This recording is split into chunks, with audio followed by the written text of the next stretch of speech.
إن الحمد لله نحمده ونستعينه ونستغفره ونعوذ بالله من شرور أنفسنا ومن سيئات أعمالنا من يهده الله فلا مضل له ومن يضلل فلا هادي له وأشهد أن لا إله إلا الله وحده لا شريك له وأشهد أن محمدا عبده ورسوله أما بعد فإن خير الحديث كتاب الله وخير الهدي هدي محمد صلى الله عليه وسلم وشر الأمور محدثاتها وكل محدثة بدعة وكل بدعة ضلالة وكل ضلالة في النار رب اشرح لي صدري ويسر لي أمري واحلل عقدة من لساني يفقهوا قولي رب أعوذ بك من همزات الشياطين وأعوذ بك رب أن يحضرون أعوذ بالله السميع العليم من الشيطان الرجيم وعباد الرحمن الذين يمشون على الأرض هونا وإذا خاطبهم الجاهلون قالوا سلاما والذين يبيتون لربهم سجدا وقياما والذين يقولون ربنا اصرف عنا عذاب جهنم إن عذابها كان غراما إنها ساءت مستقرا ومقاما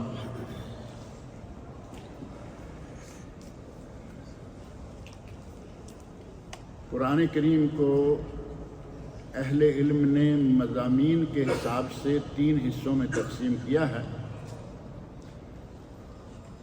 ایک حصہ توحید پر مشتمل ہے، اللہ رب العزت کی وحدانیت، اس کی یکتائی اور اس کے سوا کوئی دوسرا معبود نہیں ہے۔ 1/3 قرآن کریم میں یہ بات ہے، اور یہی وجہ ہے کہ قل هو اللہ احد سورۃ الاخلاص کو نبی اکرم صلی اللہ علیہ وسلم نے ثلث القرآن قرار دیا ہے کہ سورۃ اخلاص 1/3 قرآن کے برابر ہے۔ اگر کوئی آدمی سورۃ الاخلاص کی تلاوت کر لیتا ہے اور اللہ کرے کہ وہ سمجھتا بھی ہو کہ میں کیا پڑھ رہا ہوں اور اس میں کیا ہے، اللہ تعالیٰ اسے 10 سپارے قرآن کریم پڑھنے کے برابر اجر و ثواب عطا کرتا ہے۔ ایک چھوٹی سی سورت اور اتنا بڑا ثواب، آخر اس کی وجہ کیا ہے؟ وجہ صرف یہ ہے کہ یہ سورت توحید سے بھری ہوئی ہے۔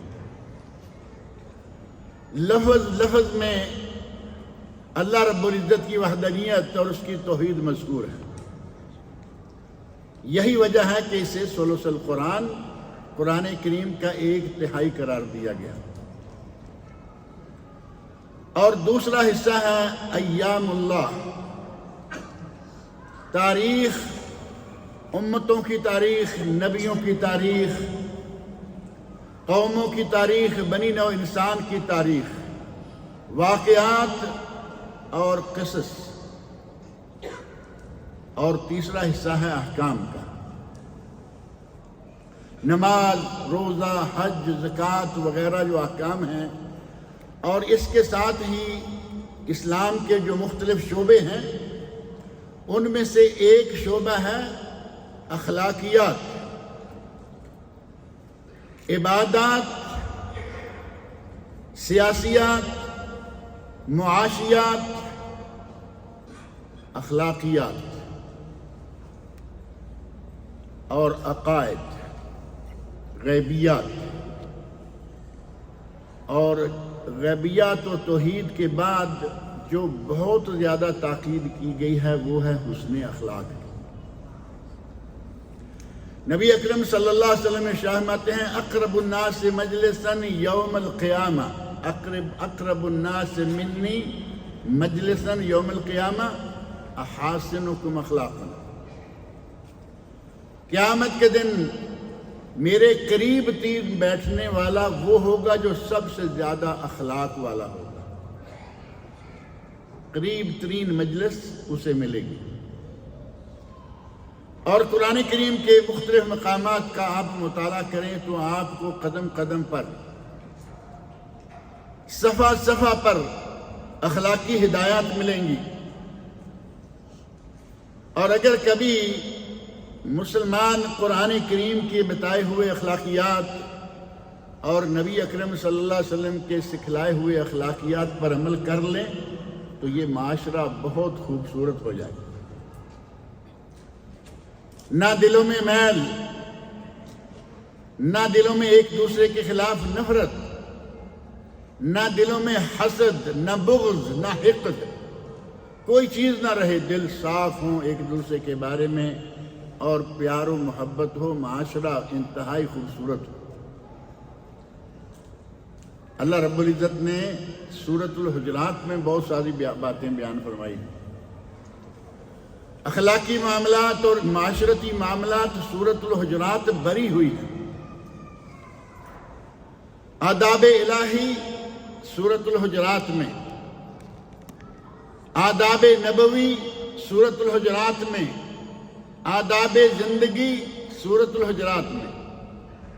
مطالعہ کر کے دیکھیں کہ اللہ رب العزت نے ہمیں کیا کیا باتیں بتائی۔ اسی طرح قرآن کریم میں ہے قد افلح المومنون،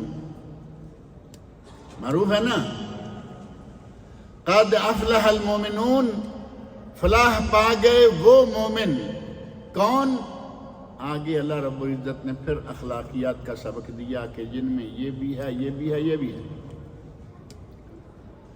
اور کہیں اللہ رب العزت نے اپنے بندوں کا،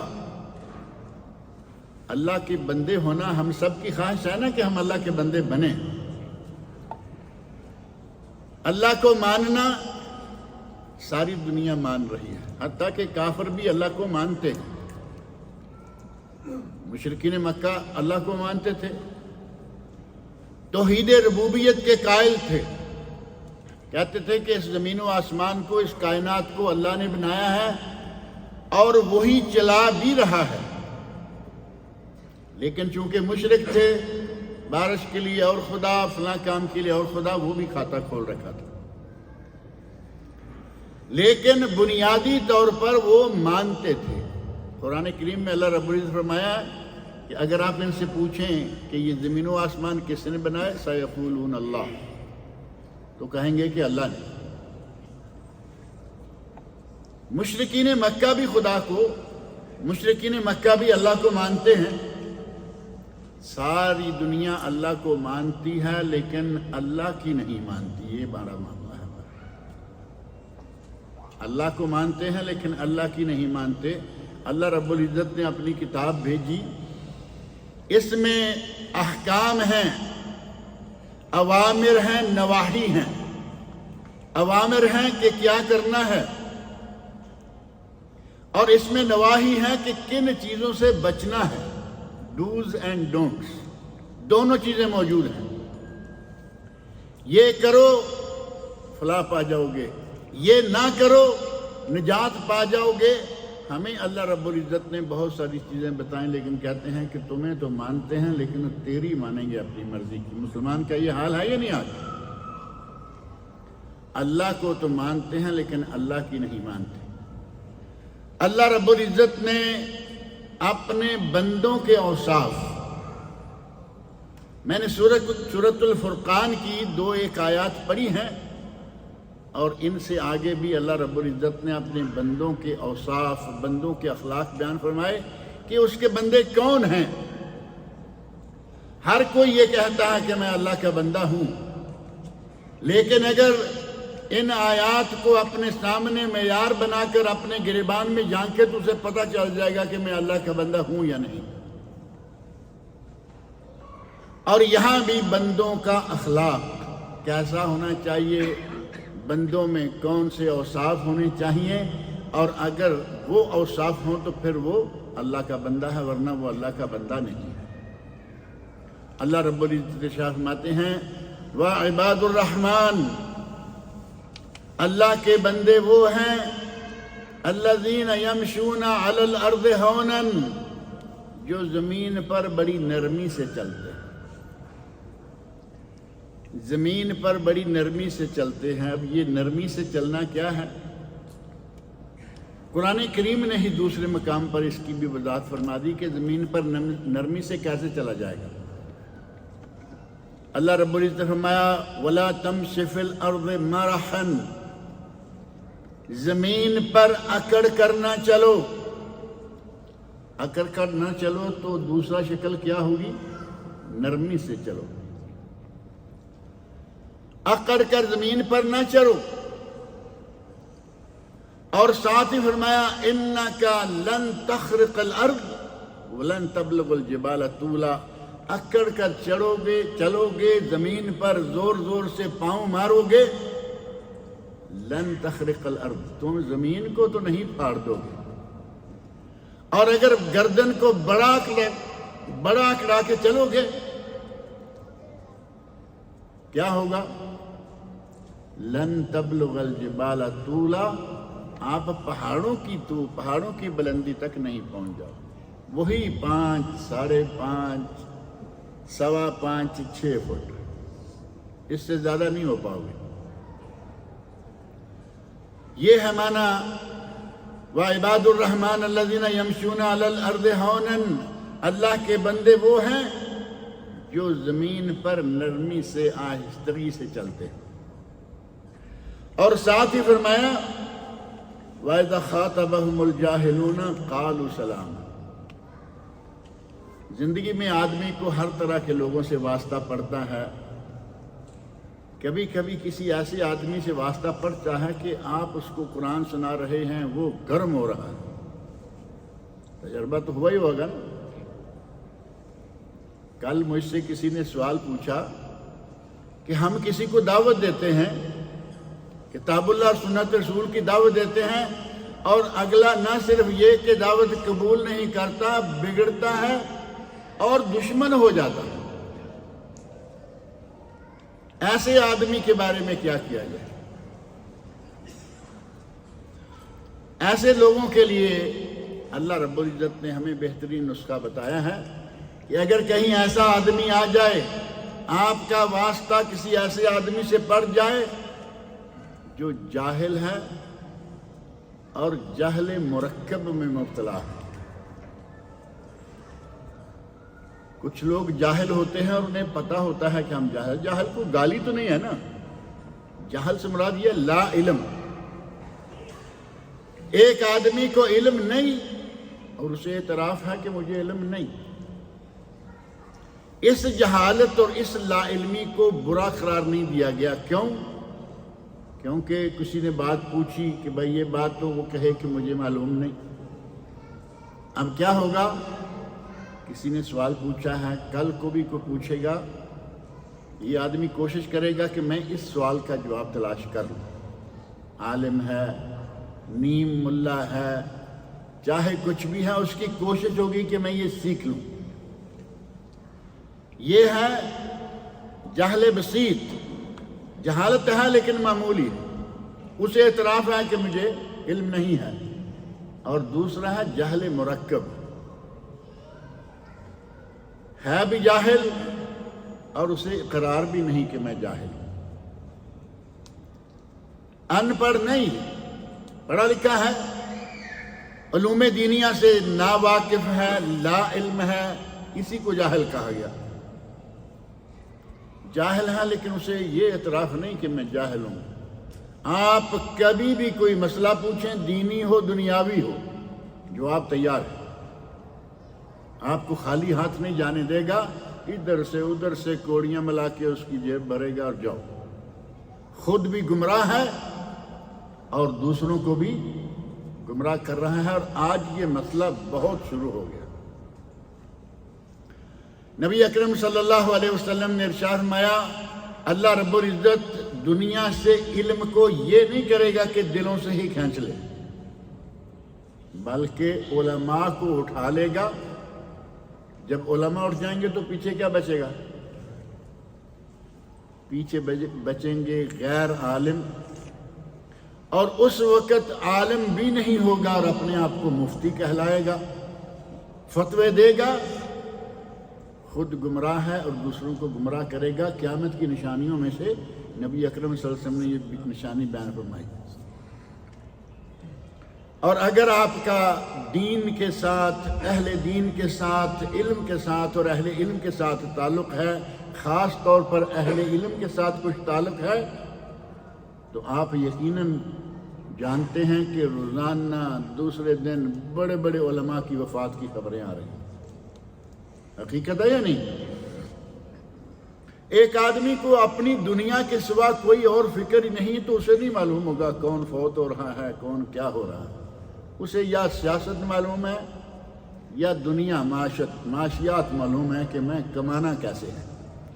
لیکن اہل علم اور اہل علم کو جاننے والے جانتے ہیں کہ یقیناً دنیا سے علماء بڑی تیزی سے اٹھائے جا رہے ہیں اور یہ قیامت کی نشانی ہے۔ آپ نے فرمایا کہ وہ وقت آئے گا علماء کو اٹھا لیا جائے گا اور جاہل مفتی بن جائیں گے، وہ فتوے دیں گے، خود بھی گمراہ ہوں گے اور دوسروں کو بھی گمراہ کریں گے۔ اللہ رب العزت نے ہمیں آداب سکھلائے، ان آداب میں سے ہے کہ اگر کبھی کسی جاہل سے واسطہ پڑ جائے وَإِذَا خَاطَبَهُمُ الْجَاهِلُونَ قَالُوا سَلَامًا، اگر کہیں ایک آدمی ضدی ہے، آپ قرآن سمجھانا چاہتے ہیں، وہ اڑیل ہے، آپ نبی اکرم صلی اللہ علیہ وسلم کی حدیث بتانا چاہتے ہیں، اس کی کنڈی ایسی جگہ پہ اڑی ہوئی ہے کہ کھلنے کو تیار نہیں بلکہ زنگ آلود ہو چکی ہے۔ بل ران علی قلوبہم، ان کے دلوں پر بھی زنگ چڑھ چکا ہے۔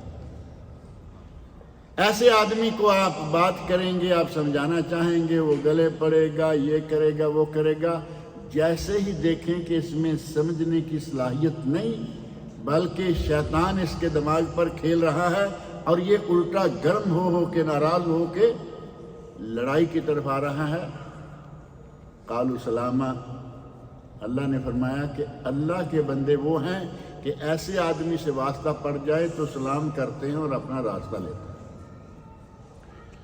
سلام کر کے راستہ لیتے ہیں۔ یہ سلام کون سا ہے یہاں یہ بھی ذہن میں رہے۔ ایک ہے السلام علیکم السلام، یہ تو پیار والے سے، محبت والے سے الفت کا ذریعہ ہے۔ نبی صلی اللہ علیہ وسلم نے اس کا حکم دیا، افشوا السلام بینکم، آپس میں سلام کو عام کرو، کسی کو جانتے ہو تب بھی سلام کہو، نہیں جانتے تب بھی سلام کہو۔ ہمارے یہاں تو یہ بھی ہے نا، اگر واقف ہے تو سلام بھی، مسافہ بھی اور جفا بھی مار لیں گے، ناواقف ہے سلام کرنے کو بھی تیار نہیں۔ اور یہ بھی نہیں کہ ان کو شک ہے کہ یہ شاید کہیں کوئی ہندو یا سکھ نہ ہو، 100% یقین ہے کہ یہ آدمی مسلمان ہے، لیکن زیادہ واقفیت نہیں ہے، سلام کو بھی تیار نہیں۔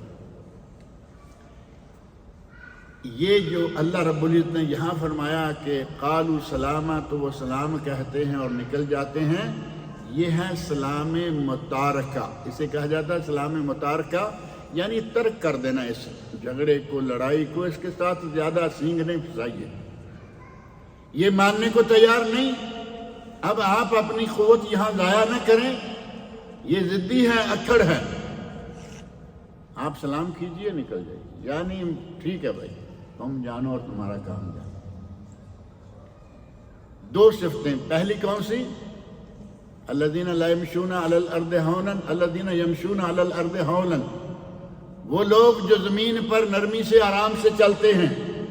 وَإِذَا خَاطَبَهُمُ الْجَاهِلُونَ قَالُوا سَلَامًا، جاہلوں سے، اکھڑ قسم کے لوگوں سے واسطہ پڑ جائے تو سلام کر کے اپنا راستہ لیتے ہیں۔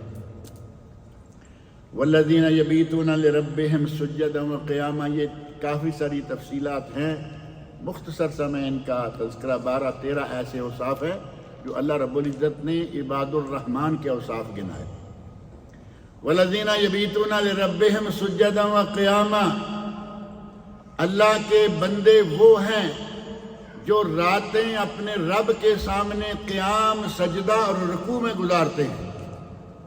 سجداً و قیاما، کھڑے ہیں سجدے میں، درمیان میں رکوع بھی آئے گا نا. مراد یہ کہ راتوں کو وہ قیام کرتے ہیں، ساری رات ٹیلی ویژن دیکھنے، ساری رات میڈیا کے پیچھے کھجل خراب ہونے کی بجائے وہ قیام کرتے ہیں، اللہ رب العزت کی عبادت میں رہتے ہیں.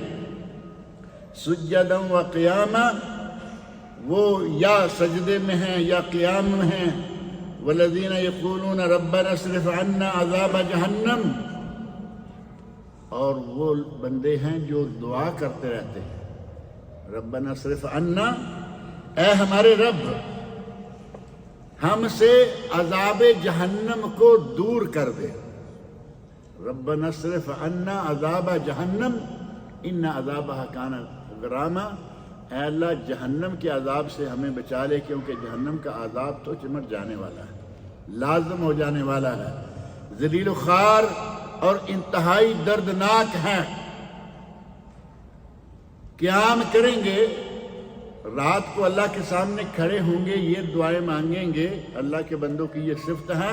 اور اگر کبھی قیام کا موقع تو نہیں ملا تو کیا یہ دعا باقی اوقات میں نہیں کر سکتے؟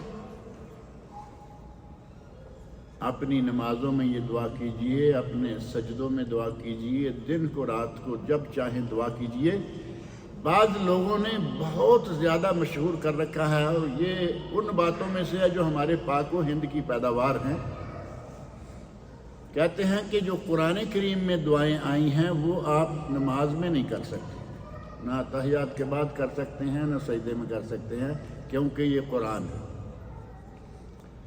قرآن کریم میں اللہ رب العزت نے ہمیں جو دعائیں سکھلائی ہیں انہیں تو قرآنی دعا کر کے باقی دعاؤں کی نسبت زیادہ اہمیت دینی چاہیے. اور ہمارے مولویوں نے دعاؤں سے دور کر جی یہ قرآن ہے.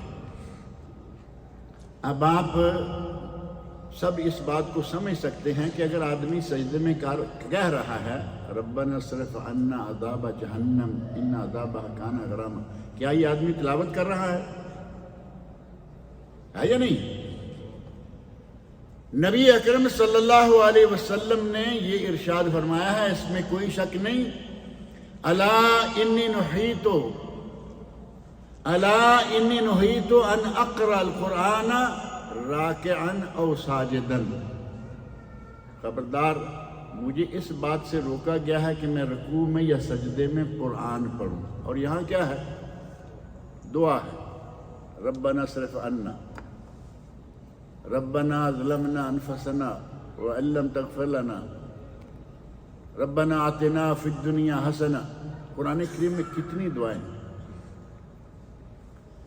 آپ قرآنی دعا کو سجدہ میں دعا کر کے پڑھیں گے، دعا کر کے مانگیں گے، قطعاً ناجائز نہیں ہے. اب ہمارے مولوی صاحبان جانیں اور ان کا کام جانیں کہ ان کو کیا وجہ ہے کہ وہ بضد ہیں کہ نہیں جی قرآن کی دعا نماز میں نہیں، سجدے میں نہیں، خاص طور پر سجدے میں نہیں کر سکتے. اور پھر بعض اہل علم نے تو کہا کہ اگر آپ سمجھتے ہیں کہ قرآنی دعا ہے اور مولوی صاحب نے اتنا دماغ میں مضبوط قسم کا انجیکشن لگا رکھا ہے کہ ادھر ادھر ہونے کے لیے تیار نہیں، تو آپ ایک لفظ اس سے پہلے اضافہ کر لیں. ربنا آتنا فی الدنیا ہے نا، نبی اکرم صلی اللہ علیہ وسلم سے صحیح حدیث میں ثابت ہے اللہم ربنا آتنا فی الدنیا. اللہم زیادہ ہو گیا نا. جو بھی دعا قرآنی مانگنی ہے آپ اس مولوی کی بات بھی مان لیجئے، لیکن دعا مانگنے کے لیے صرف اللہم یہ لفظ پہلے لگا لیجئے.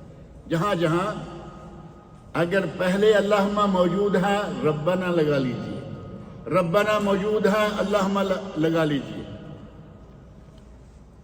کیا فرق پڑے گا؟ کوئی زیادہ عربی سیکھنے کی اس میں ضرورت نہیں ہے. قرآن کریم میں دعائیں ہیں، دعائیں مانگیں. اور اللہ رب العزت فرمایا کہ میرے بندے وہ ہیں جو رات کو قیام کرتے ہیں، سجدے اور قیام کی حالت میں رہتے ہیں، اور یہ دعائیں کرتے ہیں دن رات. ربنا اصرف عنا عذاب جہنم ان عذابها کان غراما انها ساءت مستقرا ومقاما. یہ جہنم بہت ہی برا ٹھکانہ ہے، بہت ہی برا ٹھکانہ اور جائے قرار ہے۔ والذین اذا انفقوا لم یسرفوا، اور وہ اللہ کے بندے ہیں کہ جب وہ خرچ کریں تو فضول خرچی نہیں کرتے، اسراف سے کام نہیں لیتے۔ اللہ رب العزت نے دولت دی ہوئی ہے۔ یہاں میں کئی مرتبہ کہتا ہوں کہ ایک مہمان آ جائے تو عام طور پر گھر میں 1 2 ڈش 3 ڈش عام نارملی لوگ پکاتے ہیں، مالدار پتہ نہیں کتنی پکاتے ہوں گے۔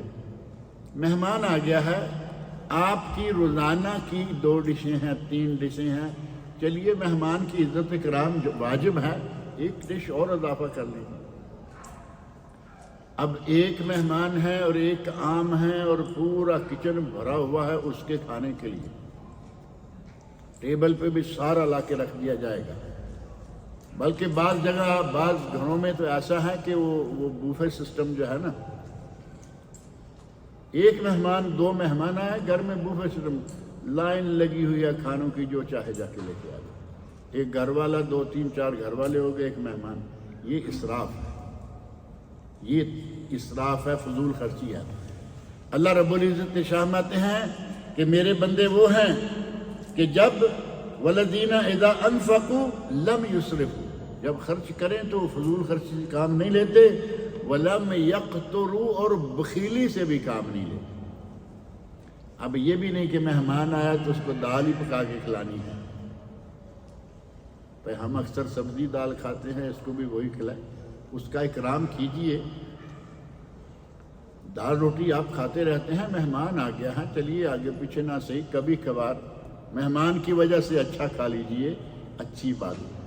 اب آپ اپنی ذات پر بھی بخیل ہوں، اپنے بال بچوں پر بھی بخیل ہوں، آئے گئے مہمان پر بھی بخیل ہوں۔ اہل علم نے تو کافر آ جائے گھر میں تو اس کی بھی عزت احترام کرنے کی تاکید کی ہے، بلکہ نبی اکرم صلی اللہ علیہ وسلم نے فرمایا، حضرت اسماء رضی اللہ عنہا نے پوچھا، یا رسول اللہ میری ماں ابھی مسلمان نہیں ہوئی تو کیا میں اس کے ساتھ حسن سلوک کروں؟ ماں ابھی مسلمان نہیں، وہ آئی ہے تو کیا میں حسن سلوک؟ تو آپ نے فرمایا ہاں سلی ہے، اس کے ساتھ صلہ رحمی کرو، حسن سلوک سے پیش آؤ، اور مہمان بھی ہو، مسلمان بھی ہو، رشتہ دار بھی ہو، اور آپ ضرور اسے دال ہی کھلائیں گے۔ اللہ تعالیٰ نے فرمایا وَلَمْ يَقْتُرُوا، نہ فضول خرچی نہ بخیلی، وَكَانَ بَيْنَ ذَلِكَ قَوَامًا، ان کا عمل ان دونوں انتہاؤں کے درمیان ہوتا ہے۔ اسلام کو دین وسط قرار دیا گیا، امت وسط، ہم امت وسط ہیں۔ اور امت وسط کا معنی کیا ہے؟ انتہا پسندی نہیں، نہ فضول خرچی اور نہ ہی بخیلی۔ فضول خرچی بھی انتہا پسندی ہے، بخیلی بھی انتہا پسندی۔ ہمارا دین وسط، ہم امت وسط ہیں، ہمیں وسط میں رہنا چاہیے، نہ بخیلی کریں، بخل سے کام لیں۔ کبھی کبھی بعض لوگ ایسے ہیں کہ ان کے گھر والے دعائیں کرنا شروع ہو جاتے ہیں کہ یا اللہ بڈھے کو اٹھا لے۔ شاید کبھی آپ میں سے کسی کے سامنے کوئی ایسا واقعہ پیش آیا ہو یا کہیں سنا ہو، ہم نے دیکھا ہے گھر والوں کے دلوں سے بھی دعائیں نکل رہی ہیں، زبان سے بھی۔ موقع موقع وہ کہتے ہیں بھئی بڈھا اٹھ جائے تو پھر کہیں جا کے کچھ ہوگا۔ اب آپ اندازہ کیجئے کہ کس کے لیے کما رہا ہے؟ جو اس کی موت کی تمنا کر رہے ہیں۔ اور وہ موت کی تمنا کیوں کرتے ہیں؟ نہ کھانے کو اچھا، نہ پہننے کو اچھا، نہ رہنے کے لیے گھر مکان اچھا، دولت کو سمیٹ سمیٹ کے ڈھیر لگائے جا رہا ہے، اور پھر اس کے اوپر کیا بن کے بیٹھا ہے؟ معروف ہے نا، کہتے ہیں کہ اس دولت پر سانپ بن کے بیٹھا۔ سانپ بھی دولت کھاتا تو نہیں ہے نا، اوپر بیٹھا ہی رہتا ہے بس۔ اسی طرح آدمی دولت پر سانپ بن کے بیٹھ جائے، گھر والے بد دعائیں شروع کر دے کہ یا اللہ بڈھے کو اٹھا لے، کتنا بد نصیب انسان ہوگا۔ اپنے گھر والوں پہ، آئے گئے مہمان پہ کسی کے ساتھ بھی خرچ کرنے میں نہ فضول خرچی اور نہ ہی بخل۔ وَكَانَ بَيْنَ ذَلِكَ قَوَامًا، وہ ان کے درمیان رہتے ہیں۔ وَالَّذِينَ لَا يَدْعُونَ مَعَ اللَّهِ إِلَٰهًا آخَرَ، جو اللہ کے سوا کسی دوسرے رب کو نہیں پکارتے، کسی معبود کو نہیں پکارتے۔ وَلَا يَقْتُلُونَ النَّفْسَ الَّتِي حَرَّمَ اللَّهُ إِلَّا بِالْحَقِّ، نہ ہی وہ قتل کرتے ہیں۔ وَلَا يَزْنُونَ، اور نہ ہی وہ زنا کا ارتکاب کرتے ہیں۔ یہ سارے اللہ کے بندوں کے اوصاف ہیں۔ وَمَن يَفْعَلْ ذَلِكَ يَلْقَ أَثَامًا، اگر کوئی یہ کام کرے گا تو یہ بہت بڑے گناہ کا سبب ہے، بہت بڑے گناہ ہیں۔ یضاعف لہ العذاب یوم القیامہ، اسے قیامت کے دن دگنا عذاب دیا جائے گا، بڑھا چڑھا کر عذاب دیا جائے گا۔ وَيَخْلُدْ فِيهِ مُهَانًا إِلَّا مَنْ تَابَ وَآمَنَ وَعَمِلَ عَمَلًا صَالِحًا، سوائے اس کے کہ اگر کسی سے یہ گناہ ہوئے اور اس نے توبہ کر لی اور عمل صالح اختیار کر لیا، فَأُولَئِكَ يُبَدِّلُ اللَّهُ سَيِّئَاتِهِمْ حَسَنَاتٍ، اللہ ایسے لوگوں کی گناہوں کو نیکیوں میں بدل دیتا ہے۔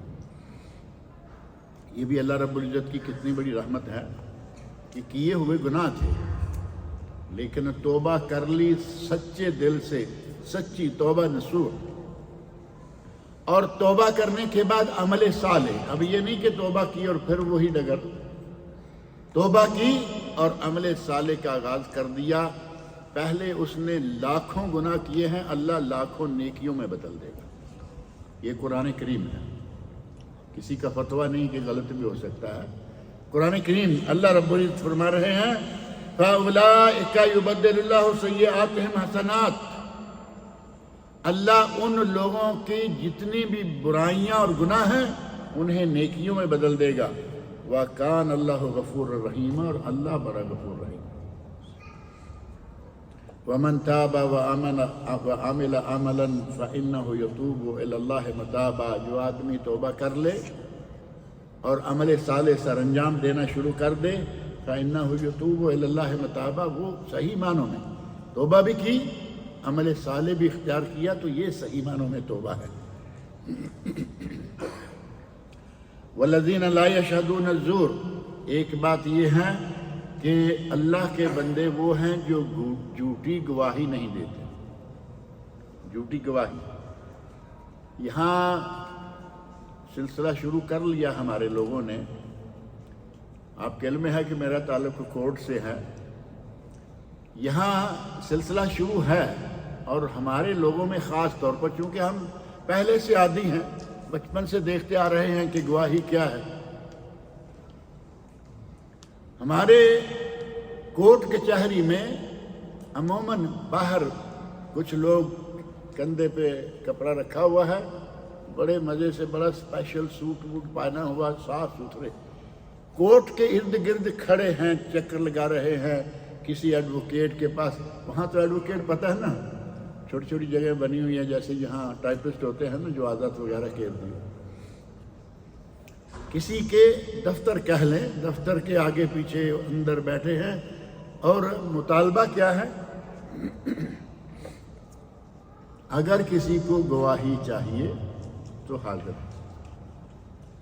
اب یہ بتائیے کہ کسی کو واقعہ کا کوئی علم نہیں، نہ یہ عینی شاہد ہے، نہ اس نے کچھ سنا ہے، آج ابھی مدعی سے یا مدعا علیہ سے سنے گا اور اس سنے پر گواہی دے دے گا۔ یہ ہے شہادت زور، جھوٹی گواہی۔ نبی اکرم صلی اللہ علیہ وسلم نے اس کو اتنا برا جانا، اس کے بارے میں آپ کے تاثرات اتنے سخت ہوئے کہ آپ لیٹے ہوئے، یا یوں کہیں کہ ٹیک لگائے ہوئے تھے، آرام سے آپ ٹیک لگائے ہوئے ہیں، اور ٹیک لگائے لگائے آپ فرما رہے ہیں یہ نہ کرو، یہ نہ کرو، یہ نہ کرو، الا و قول الزور، الا و قول الزور، الا و شہادت الزور، اور آپ اٹھ کر بیٹھ گئے۔ یعنی ٹیک چھوڑ دی یہ کہنے کے لیے اتنی اہم بات ہے یہ کہ آدمی جھوٹی گواہی نہ دے، اور ہمارے یہاں ٹکے ٹکے کے گواہ موجود ہیں۔ ٹکے ٹکے بنگلہ دیش میں تو ٹکا ہی ہے نا، روپے کے 100 ریال، 100 روپے میں 500 روپے، جتنا بڑا کیس شہادت کی اتنی بڑی فیس۔ اللہ رب العزت فرمایا کہ میرے بندے ایسا کام نہیں کرتے، وہ جھوٹی گواہی کبھی نہیں دیتے۔ والذین لا یشہدون الزور وَإِذَا مَرُّوا بِاللَّغْوِ مَرُّوا كِرَامًا۔ اگر کہیں کوئی ایسی جگہ ہے جہاں دیکھ رہے ہیں کہ لغویات ہو رہی ہیں تو وہ ساتھ جا کے بیٹھ نہیں جاتے کہ چلیے ہم بھی تھوڑی دیر کے لیے وقت پاس کر لیتے ہیں یا ٹائم کل کر لیتے ہیں، جیسے لوگ کہتے ہیں۔ وَإِذَا مَرُّوا بِاللَّغْوِ، لغویات دیکھنے کو، لغویات سننے کو، لغویات کرنے کو، اگر کوئی بھی لغویات ہوتی ہیں مروا باللغو کرامہ، وہ عزت احترام کے ساتھ وہاں سے نکل جاتے ہیں۔ آپ نے دیکھا کہ آدمی تاش کھیل رہا ہے، آپ لمبے چوڑے شرعی حکم میں نہ جائیے، لغو ہے یا نہیں ہے، کوئی فائدہ نہیں، بلکہ اگر اس پہ آپ 4 پیسے یا پیپسی لگا کے کھیلیں گے، سراسر حرام، قمار اور جوا، گیمبلنگ۔ اور اگر ایسے ہی وقت ضائع کر رہے ہیں تو بھی یہ لغو ہے، چلتے چلتے دیکھا کھیل رہے ہیں۔ اور عموماً یہ کھیل کھیلنے والے پاس بیٹھے ہوئے لوگوں کے لیے بڑا اسپیشل انٹرٹینمنٹ مہیا کرتے ہیں۔ کوئی آ گیا ہے، پہلے ہی 4-5 سگریٹ پی رہے ہیں، ڈبیا اس کی طرف بھی بڑھا دیں گے، اب تم آگے ہو تو کش لگاؤ۔ اب ایسی مجلس میں بیٹھنا اللہ رب العزت فرما رہے ہیں نہیں۔ وَإِذَا مَرُّوا بِاللَّغْوِ مَرُّوا كِرَامًا وَالَّذِينَ إِذَا ذُكِّرُوا بِآيَاتِ رَبِّهِمْ لَمْ يَخِرُّوا عَلَيْهَا صُمًّا وَعُمْيَانًا، اگر کبھی اللہ رب العزت کا ذکر کیا جائے، اللہ کی ذکر کی تلاوت، قرآن کریم پڑھا جائے ان کے سامنے، تو یہ نہیں ہے کہ نہیں معلوم کیا آ رہا ہے، کیا کہا جا رہا ہے۔ بہرے گنگے نہیں، اندھے اور بہرے نہیں کہ دیکھ بھی نہ پائیں، سن بھی نہ پائیں، بلکہ وہ دیکھتے بھی ہیں اور سنتے بھی ہیں، قرآن کریم کو سمجھتے بھی ہیں۔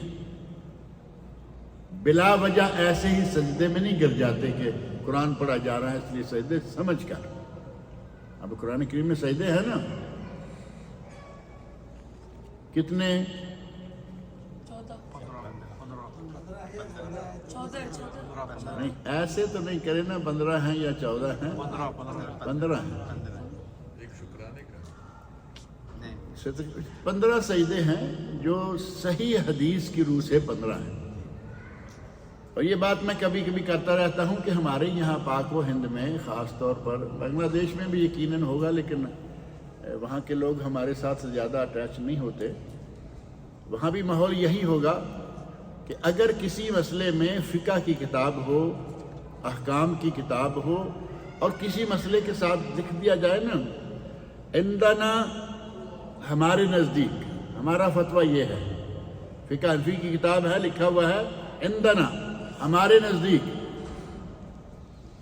اور کسی مسئلے کا ذکر تو کرنا پڑ جائے مجبوراً، اور ساتھ لکھنا پڑے کہ ہم اس کو نہیں مانتے، وہاں لکھ دیں گے وہ عند الشافعی۔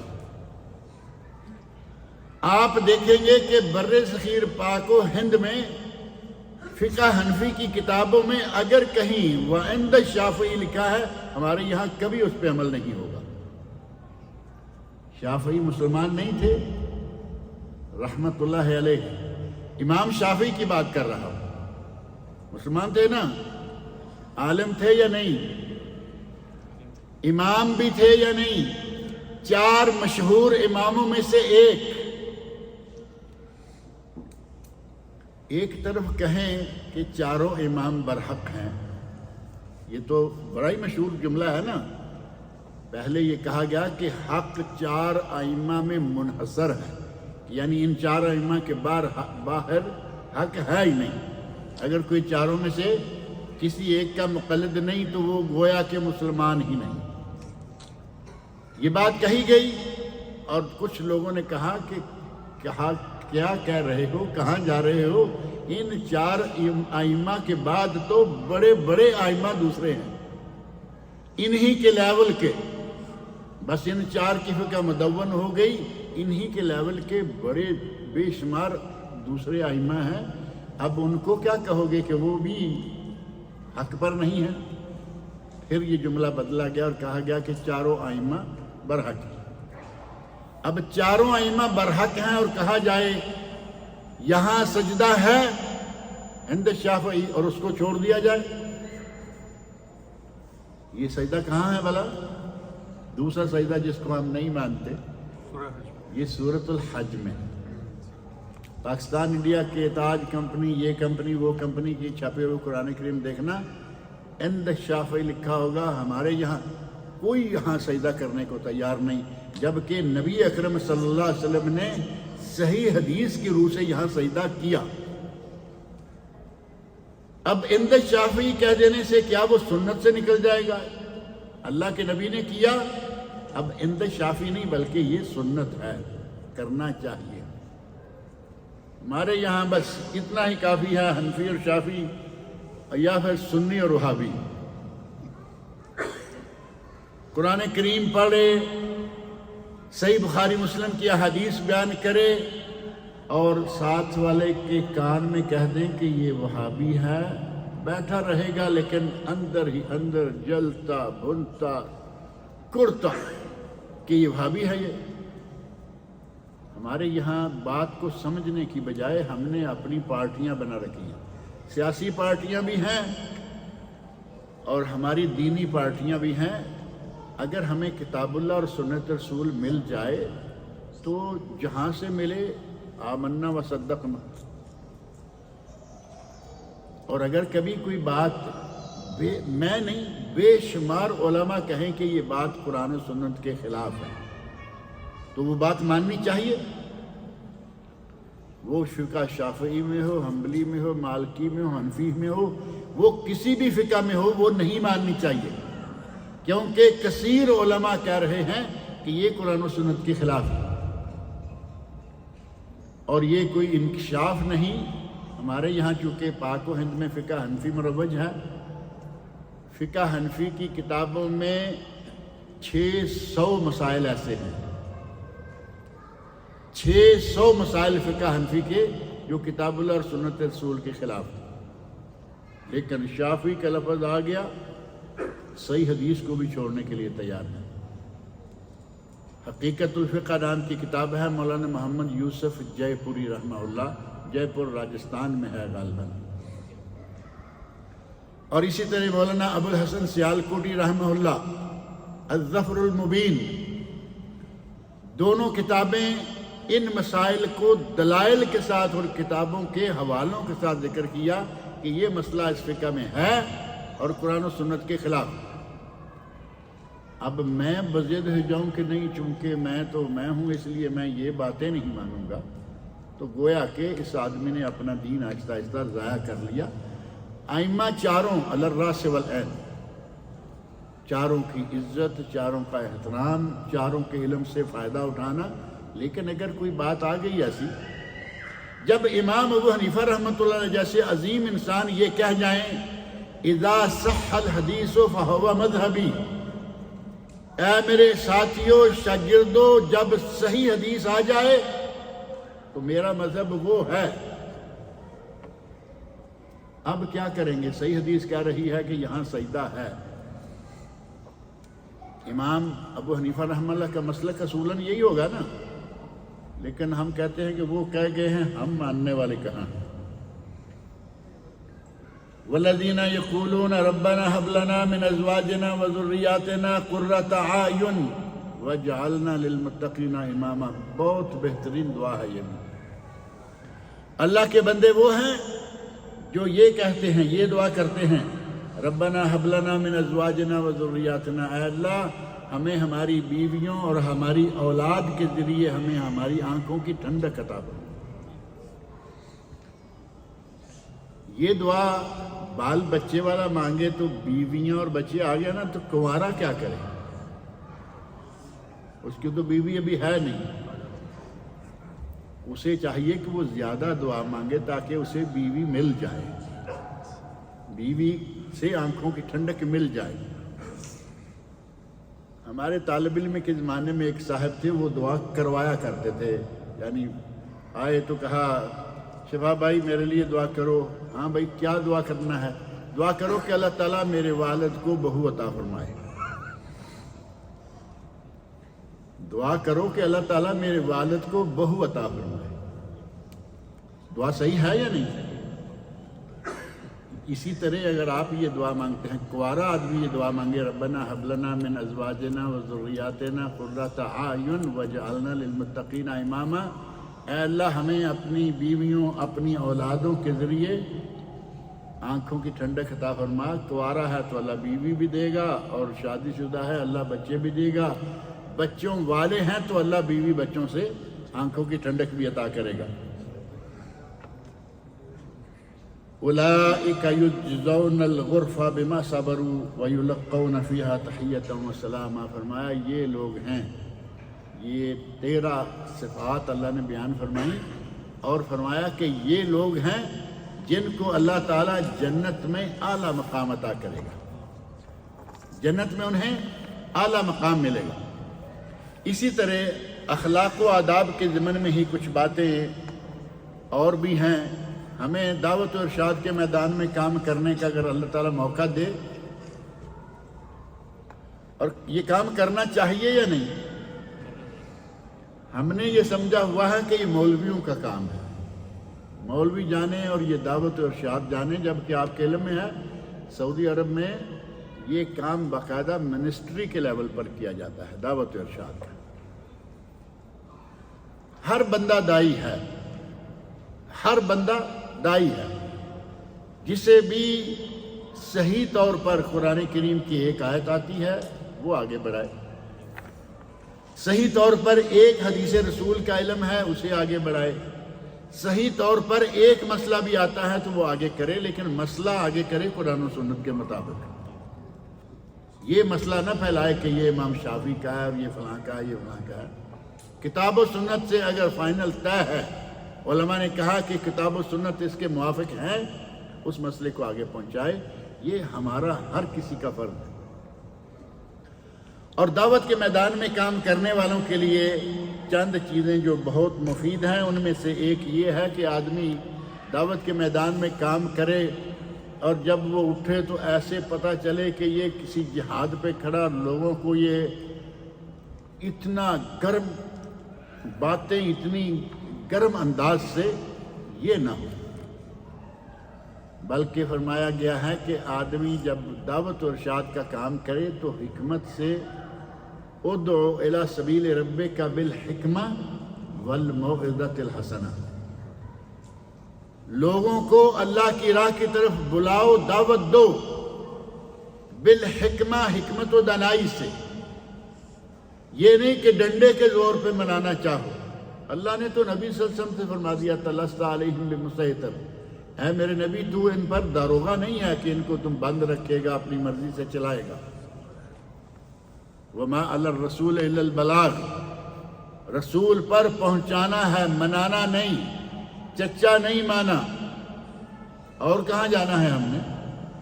اپنا چچا ابو لہب نہیں مانا، بلکہ الٹا بدتمیزیاں کر کے، گستاخیاں کر کے گیا۔ ہم نے اخلاق کے ساتھ، اچھے ادب کے ساتھ، احترام کے ساتھ لوگوں سے بات کرنی ہے، اور ہنستے مسکراتے بات کریں، تاکہ یہ نہ ہو کہ آدمی کچھ ایسا انداز اختیار کیے ہوئے ہے جیسے گالی گلوچ پہ اتر آئے گا۔ نبی اکرم صلی اللہ علیہ وسلم آپ جب آواز فرماتے تو آپ کی آواز بلند ہو جاتی، اس میں کوئی شک نہیں، آواز بلند ہو جاتی، رگیں پھول جاتی، یوں لگتا کہ جیسے کسی بہت بڑے جیش، بہت بڑی فوج سے مخاطب ہے، تاکہ آواز دور تک جائے۔ لیکن نبی اکرم صلی اللہ علیہ وسلم نے واز کے دوران کبھی ایسا نہیں کیا کہ جیسے آدمی لڑ رہا ہو۔ اچھے با اخلاق طریقے سے دعوت کا کام کریں، اور لوگوں کے سامنے بات کرنے کے بعد اگر میل ملاقات کا وقت آئے تو اچھے طریقے سے ان کے ساتھ میل ملاقات بھی رکھیں۔ کبھی کبھی ایسا ہوتا ہے، بلکہ بکثرت ایسا ہوتا ہے کہ ہمارے پاس ایک صاحب آئے، لیکچر دیا بڑے زوردار طریقے سے، اور پھر نکلتے ایسے، کوئی مجبوری نہیں، کوئی ضرورت نہیں، یہاں رکنے کو تیار نہیں ہے کہ سارے لوگ مجھے آئیں گے مسافہ۔ لوگ مسافہ کرتے ہیں، آپ کا احترام کر رہے ہیں، نہیں تو وہ سنتے اور چلے جاتے۔ اب یہ اس بات کو مناسب نہیں سمجھتے کہ سب سے مسافہ کریں۔ داعی کا کام ہے کہ جب وہ فارغ ہو جائے اپنی دعوت سے تو وہاں تھوڑا رک جائے، کوئی مسافہ کرتا ہے کرے، ثواب ہمارا بھی اس کا بھی۔ کوئی بات پوچھ لیتا ہے جو سرعام نہیں پوچھ سکتا، اکیلے میں پوچھ لیتا ہے، تھوڑا رکے، لیکن نہیں، درس دیا، واز کیا اور یہ جا رہے ہیں وہ جا رہے ہیں۔ داعی کو بہت سارے ایسے معاملات پیش آتے ہیں، اور نبی اکرم صلی اللہ علیہ وسلم نے ایک حدیث میں ارشاد فرمایا ہے جو کہ بڑی مشہور و معروف حدیث ہے۔ آپ ارشاد فرماتے ہیں، صحیح بخاری اور صحیح مسلم کی حدیث، الایمان بضع و ستون، اور ایک روایت میں ہے بضع و سبعون شعبہ، ایمان کے 60 یا 70 سے زیادہ، بضع 9 تک ہوتا ہے، 1 سے 9 تک عربی میں بضع، 60 اور 9 کر لیں یا 70 اور 9 کر لیں، ایمان کے اتنے شعبے یا اتنے درجے ہیں۔ اعلیٰ، ان درجوں میں سب سے اعلیٰ درجہ کون سا ہے؟ قول لا الہ الا اللہ، سب سے اعلیٰ درجہ توحید کا اقرار۔ وَأَدْنَاهَا إِمَاطَةُ الْأَذَىٰ عَنِ الطَّرِيقِ، سب سے کم ترین درجہ یہ ہے کہ آپ گزر رہے ہیں، راستے میں دیکھا کوئی پتھر پڑا ہے، کوئی کانٹے دار جھاڑی کا کوئی ٹکڑا پڑا ہے، ٹہنی پڑی ہے، کوئی بھی اذیت دینے والی چیز پڑی ہے، آپ بینا ہیں، آپ دیکھ سکتے ہیں، کوئی ایسا بھی آئے گا جو نہیں دیکھ سکا، اس اذیت دینے والی چیز کو راستے سے ہٹا دیں، یہ بھی ایمان کا ایک شعبہ ہے۔ والحیاء شعبۃ من الایمان، یہ ٹکڑا تو بڑا مشہور ہے نا کہ حیا ایمان کا ایک شعبہ ہے، یعنی آدمی میں حیا، آدمی میں شرم ہونی چاہیے۔ بے شرم کا لفظ تو بڑا ہی مشہور ہے نا کہ یہ بڑا بے شرم ہے، بے شرم کے الٹ ہے حیادار۔ نبی اکرم صلی اللہ علیہ وسلم کے بارے میں حدیث ہے صحیح بخاری مسلم میں، کان رسول اللہ صلی اللہ علیہ وسلم اشد حیاء من العذراء فی خدرہا، پردے کے اندر بیٹھی کنواری لڑکی سے بھی زیادہ حیادار تھے ہمارے نبی صلی اللہ علیہ وسلم۔ کنواری لڑکی آج تو خیر کھاتا کھلتا جا رہا ہے، کنواری کیا اور بیاہی کیا ایک ہی طرح کا سلسلہ بنتا۔ اللہ تعالیٰ ہماری بہو بیٹیوں بہنوں سب کو اپنی حفظ و امان میں رکھے۔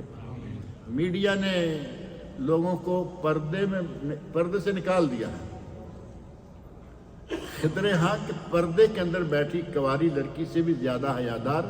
اب وہ کھاتا نہ رہا، لیکن نبی اکرم صلی اللہ علیہ وسلم کی حیا اتنی تھی کہ کوئی کنواری لڑکی بھی اتنی حیادار نہیں ہوگی، اسی لیے فرمایا کہ الحیاء شعبۃ من شعب الایمان یا شعبۃ من الایمان۔ ایمان کے ان 72 شعبوں کے بارے میں امام بہقی رحمۃ اللہ علیہ، نام تو آپ سنتے ہوں گے نا، بڑا مشہور نام ہے امام بہقی۔ امام بہقی نے ایک کتاب لکھی ہے شعب الایمان، اس کا نام ہی شعب الایمان، ایمان کے شعبے، اور وہ کتاب ہندوستان میں الدار السلفیہ، یہ بامبے میں بہت بڑا دینی ادارہ ہے، مولانا مختار احمد ندوی رحمۃ اللہ علیہ کا، انہوں نے یہ کتاب بامبے سے 14 جلدوں میں چھاپا۔ 70 کے قریب شعبے ہیں، ہر شعبے کا ذکر کیا بالتفصیل، اور وہ 14 والیوم، موٹی موٹی 14 کتابوں میں ان کی تفصیل آئی۔ عموماً شعب الایمان بہقی ان کا ذکر آتا ہے۔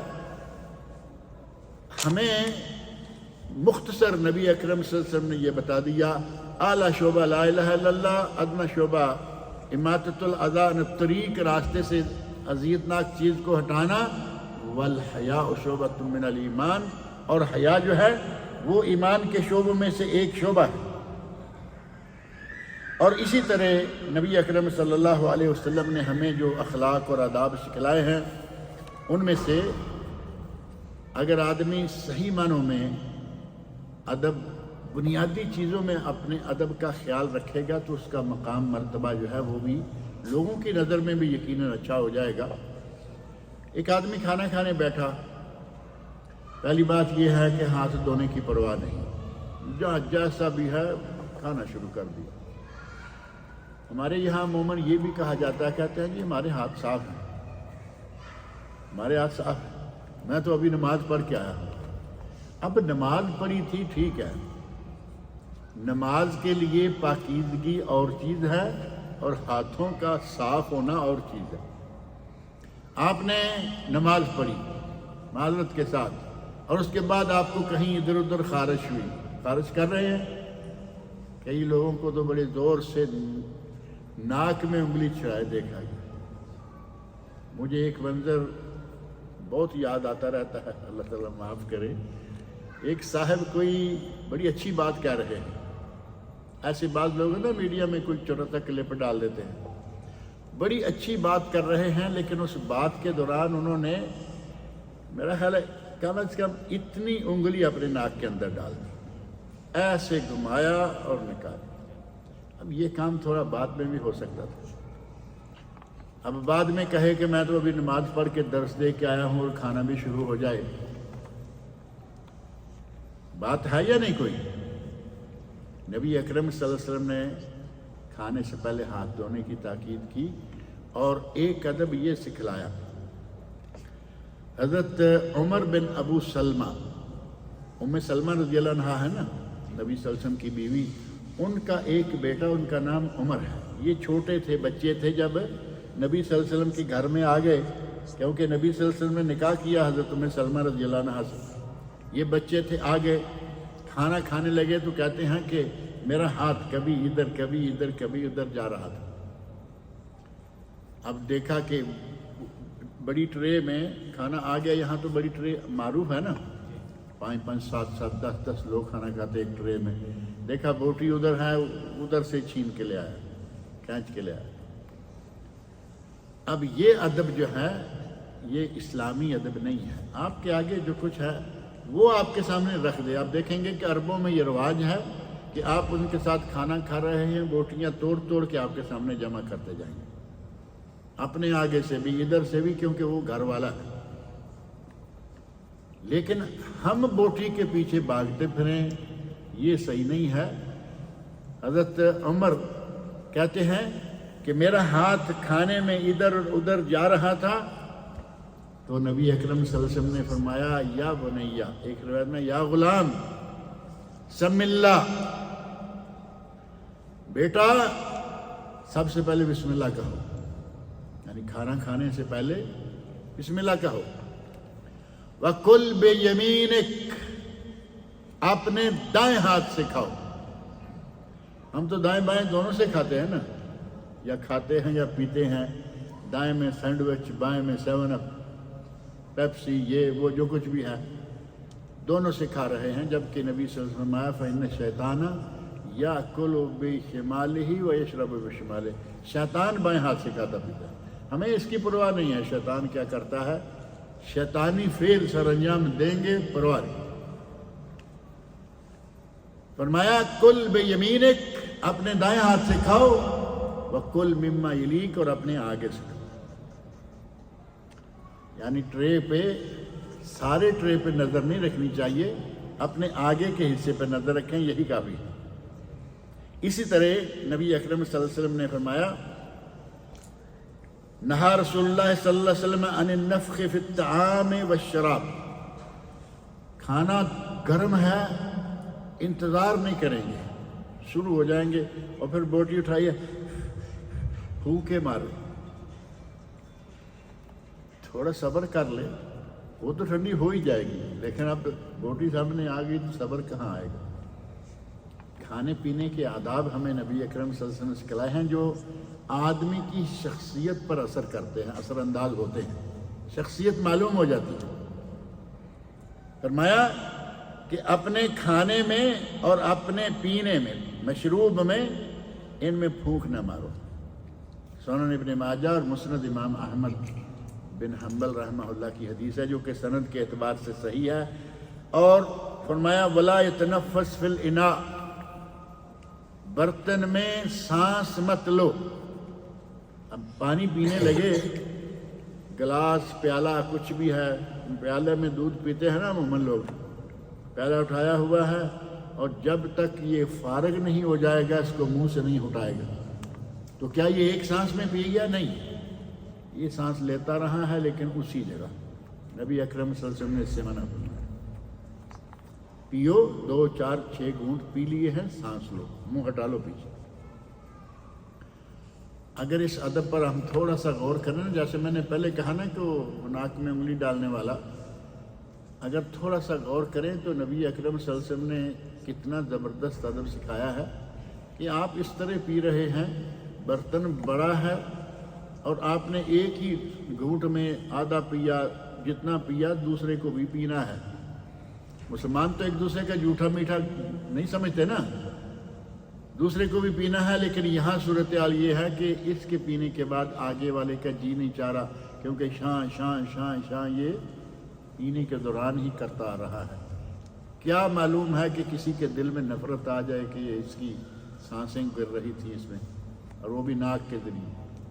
فرمایا کہ پانی پینے کے دوران پانی کے برتن میں سانس مت لو، اور ایسا کوئی کام نہ کرو کہ وہ کسی کو اچھا نہ لگے، اس کو اس سے یہی سانس لینے والی بات سمجھ۔ اور لباس کے بارے میں فرمایا گیا کہ لباس یہ عام ادب میں سے ہے۔ ہمارے یہاں ایک مثال ہے، کہتے ہیں کہ کھاؤ من بھاتا۔ پتہ نہیں ہمارے یہاں کی مثال کسی کے علم میں ہے یا نہیں۔ کھاؤ من باتا یعنی کھاؤ وہ چیز جو آپ کا جی چاہتا ہے، اور پہنو جگ باتا، لباس وہ استعمال کرو جو لوگوں کو بھی اچھا لگے۔ بات کی سمجھ آ رہی ہے؟ نہیں، کھاؤ جو آپ کو اچھا لگے۔ ضروری نہیں ہے کہ چیز آ گئی ہے، 2-3 چیزیں پڑی ہیں، دوسرے لوگ ایک چیز کھا رہے ہیں، آپ بھی کھاؤ وہ جو آپ کو اچھا لگے۔ ایسا نہ ہو کہ 4 لقمے کھاؤ اور پھر تمہیں کیا کرنے کے لیے جانا پڑے۔ کھاؤ جو آپ کا من چاہے اور پہنو جو دنیا چاہے، یعنی اچھا لباس ہو، کسی کی یہاں پہن کے جائیں تو برا نہ لگے۔ اب من چاہے سے کچھ عرصہ پہلے میں نے یہاں ایک درس میں یہ بات ذکر کی تھی کہ نماز کے لیے آئیں تو زینت کریں۔ اللہ رب العزت نے قرآن کریم میں فرمایا نا، یا بنی آدم، اے بنی آدم، خذوا زینتکم عند کل مسجد، جب بھی مسجد میں آؤ، جب بھی نماز پڑھنے لگو تو زینت اختیار کرو۔ ایک آدمی اپنے گھر کے اندر سلیپنگ سوٹ پہن کے بیٹھا ہے اور وہی سلیپنگ سوٹ پہن کے مسجد میں آ جائے، یہ نہ دنیا والوں کو اچھا لگے گا اور نہ ہی یہ اللہ کے رسول صلی اللہ علیہ وسلم کو بتا دے۔ بات ہے یا نہیں؟ کوئی کہے یا نہ کہے، آپ کو کسی نے ٹوکا نہیں، ہر کوئی سمجھتا ہے کہ پتہ نہیں یہ آگے سے کیا کہے گا، کسی نے ٹوکا نہیں، لیکن کسی کو بھی اچھا نہیں لگے گا کہ تم یہ لباس پہن کے آئے ہو جو لوگ سوتے وقت پہنتے ہیں، آدھا ننگا ہوتا ہے آدمی اس میں، ایسے سٹرچ کپڑے آج کل نکل آئے۔ یہ ہے پہنو جگ باتا، دنیا جس کو مناسب سمجھے، اور کھاؤ وہ جو آپ کا جی چاہے۔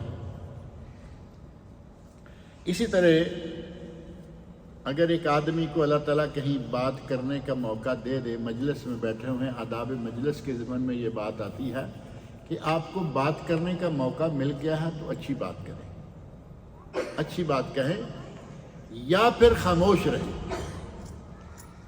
بعض لوگ ایسے ہیں کہ باتیں بے شمار کریں گے اور بیکار قسم کی باتیں کرتے جائیں، بیکار، کوئی فائدہ نہیں، لیکن رکتے نہیں، نان سٹاپ باتیں کیے چلے جائیں گے۔ یہ سرسار عربی میں کہا گیا کہ یہ بہت زیادہ جھک جھک کرنا بھی شاید کہتے ہیں نا، بک بک کرنا بھی شاید اسی کے لیے ہے۔ مسلسل کیے جا رہا ہے، نہ کوئی کام کی بات، نہ کوئی فائدے کی بات۔ احمق آدمی ہے وہ جو بکثرت باتیں کرے، کوئی فائدہ نہ ہو، اور خاموش رہ کے کوئی فائدہ نہ اٹھائے۔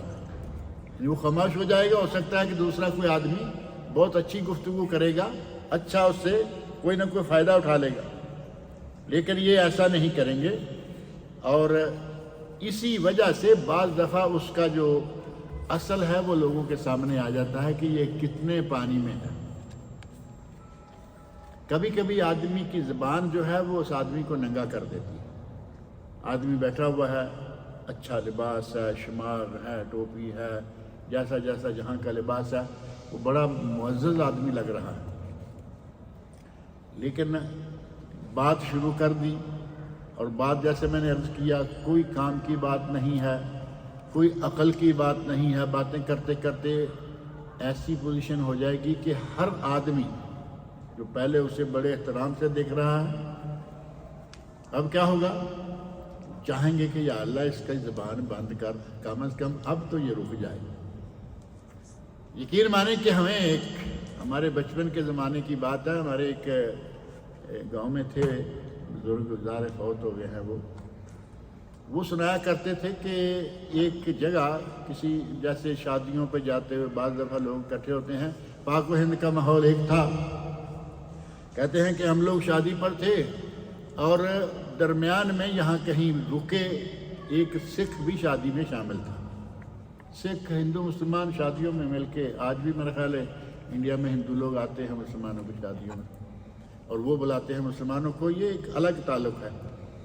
کہتے ہیں کہ سکھ بڑا بارو، نوجوان دیکھنے کو جی چاہے، لباس بڑا زبردست، اور اس نے جب تک خاموش رہا ہر آدمی کی توجہ کا مرکز، کسی نہ کسی وجہ سے اسے بولنا پڑا۔